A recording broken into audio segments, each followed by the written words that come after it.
أنا العبد الذي كذب الذنوب Ìtí mo fẹ́ fi dúpẹ́ fún yín nù bàbá.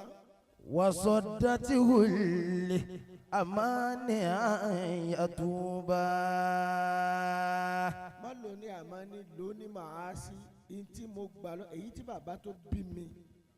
Ìtí bàbá tó bí mi tí mo bá nínú wàláfì wọn tí mo jogún. وصدته المعاصي أن يتوب. وصدته المعاصي أن يتوب. Ó yẹ kí ní o ka gbogbo ẹ̀ látòkè kalẹ̀ ni. أبقاكم الله. Àmọ́ èyí tí bàbá tó bí mi fẹ́ràn jù náà mo fẹ́ kó bá ń kà fún wa. أنا العبد الفقير مددت كفي إليكم فادفعوا عني الكتب إليكم فادفعوا عني الكتب. Bàbá tó bí mi tí wọ́n bá wà nù létí wọ́n dá gbólóhùn méjì kan bẹ́ẹ̀ tá máa ń wí. أبقاكم الله. Wọ́n ní أنا العبد الفقير مددت كفي. أنا العبد الفقير مددت كفي إليكم فادفعوا عني الكتب إليكم فادفعوا عني الكتب. أنا العبد الفقير مددت كفي إليكم فادفعوا عني الكتب إليكم فادفعوا عني الكتب. Lọ́dún tó lọ náà la gba mọ́kàfá. Ẹ wí gbogbo rẹ tẹ́ ẹ máa wá ṣe ẹ̀yìn sábà fẹ́ ká pariwo ẹ̀. Ó wá dọdún yìí kì í wá sí èèyàn kan. Èèyàn mẹ́rin. Allahu akbar. Ẹ tún wá ní ká wá lọ umura tó ṣe déédéé Mọ́kà. Bẹ́ẹ̀yàn bá lọ umura Ramadan. Ó ṣe déédéé Mọ́kà, ó ṣe déédéé ìgbà tí ẹ̀ ṣe hajj ni. Kì í wá ṣe yọ̀ kan, kì í ṣe méjì, kì í ṣe mẹ́ta, ẹ wá ní mẹ́rin. Bàbá adúpẹ́ fún yín o, wà fún kàkúyúdí ni wá. Wà fún kàkúyúdí yá Rahimu bi rahmati. Àfà Abdulrazak. Abqakum Allah. Gbólóhùn méjèèjì tí mo wí fún yín o, kanzu min kunuzi àbí. Abqakum Allah. Ibi tí sì ti ń bọ̀ náà nù. Kọ́dé mi sọ fáwọn ọmọ kí omi lẹ́yìn lẹ́ mọ wàhálà ẹ̀ máa fa ntẹ́ ẹ bá fẹ́ máa fa o. Ntẹ́mi ó máa fa nù. Àbáròdò mọ̀. Bàbá travel tàbá ti káṣù bá tán ìṣẹ́jú méjì náà lèmi ó fi fa ntẹ́mi ó fa mo sì lọ sùnú.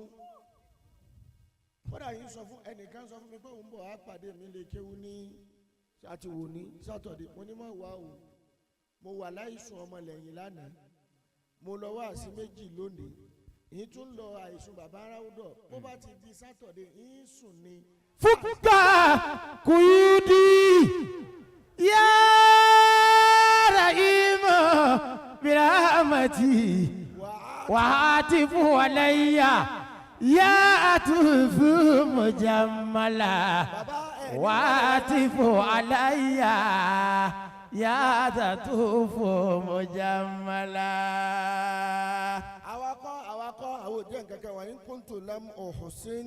وإن كنت لم أحسن فإنه محسن فأنت لديه راحم متفضل وتجعل قبول القول والفعل والمنى لنا منك من خلق لجمع كله وتجعل كلامي كالطعام لديهم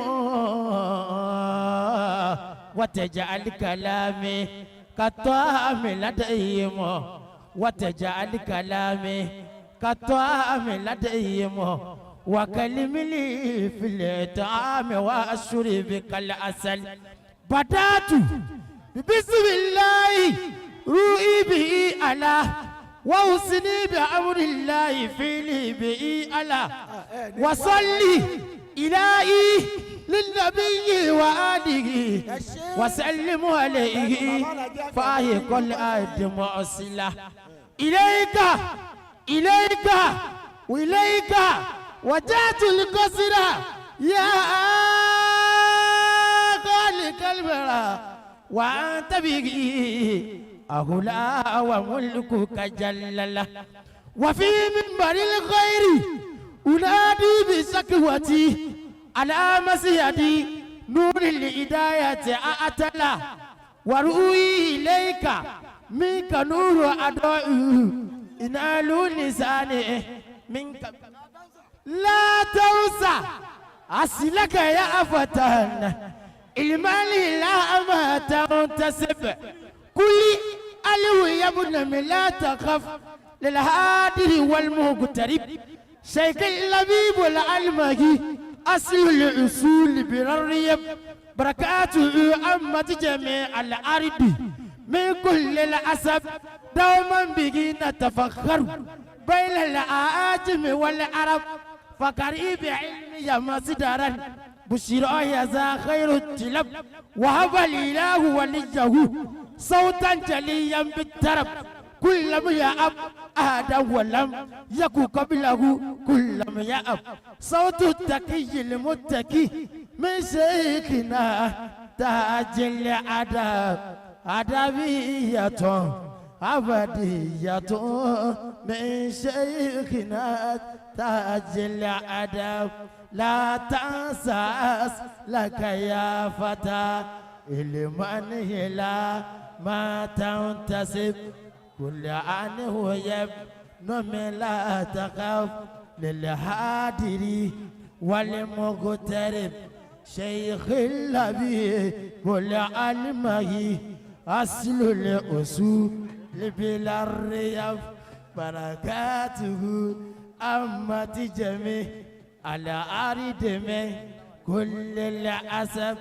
دوما به نتفخر بين الهادم والعرب فغريب علم يا مصدر بشرى يزا خير الطلب وهب الإله وليه صوتا جليا بالترب كل لم يأب أحدا ولم يكن قبله كل لم يهب صوت التقي المتقي من شيخنا تاج الأدب أدبية أبدية من شيخنا تاج الأدب.